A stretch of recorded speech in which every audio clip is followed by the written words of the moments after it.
नहीं तो यह पापी कंस कृष्ण के पूरे परिवार को मार डालेगा। अक्रूर जी के मन में यह भी भय था कि कंस यदि कृष्ण को मैं नहीं वापस लाता हूं तो कंस वसुदेव और देवकी को मार डालेगा। समय को उचित जानकर रात को भोजन करने के बाद अक्रूर जी ने निवेदन किया नंद जी से, नंद जी आप जानते नहीं हैं कन्हैया आपका बेटा नहीं है। जैसे नंद जी ने ये सुना नंद जी मूर्छित हो गए, कन्हैया मेरा बेटा नहीं। अरे अक्रूर जी आपने मुझसे तो कह दिया, लेकिन ये बात अब किसी और को मत बताइएगा। अक्रूर भी रो रहे हैं, नंद जी भी रो रहे हैं, लेकिन अक्रूर ने बुद्धि का प्रयोग किया और मां यशोदा के सामने इस बात को बता दिया।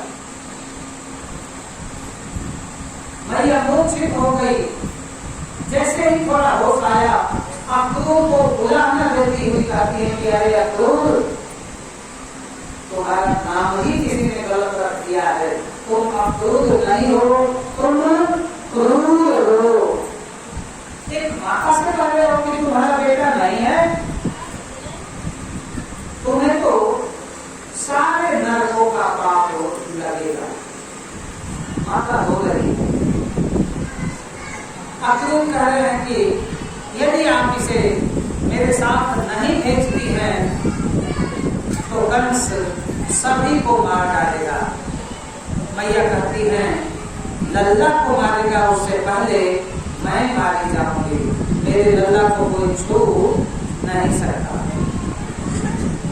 रो रही है और वो विरह का जो क्षण था इतना कष्टमय था। एक माँ के लिए इससे बड़ा क्षण कोई है ही नहीं कि कोई उसके पुत्र को छीन ले।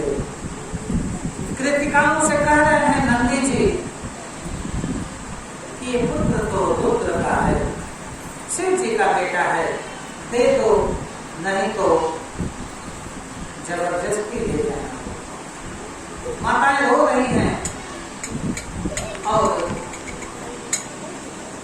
शिव के विधान को जानकर उन्होंने कहा कि चलो बेटा ले चलोगे तो हम भी चलेंगे, हम लोग भी चलेंगे।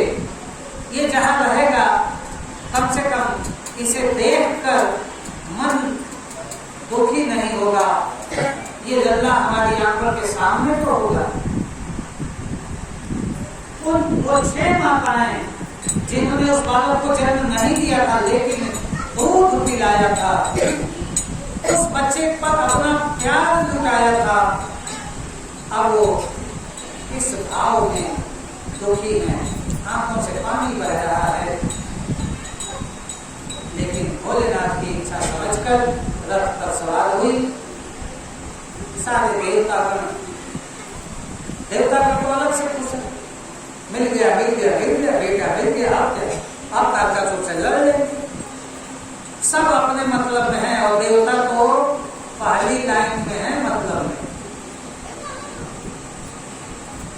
भोलेनाथ के यहाँ बालक पहुंचता है, बातें बजने शुरू हो जाते हैं।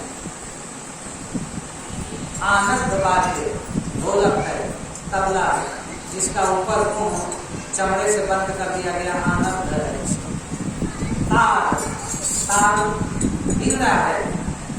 वीणा है, सितार है, नाना प्रकार के वाद्य हैं जो बजने शुरू हो जाते हैं। और बजे क्यों नहीं, आज तो अवसर था बधैया बाजे शिव जी द्वारे, बधैया बाजे शिव के द्वारे। बधाई बज रही है। आप में से किसी को याद है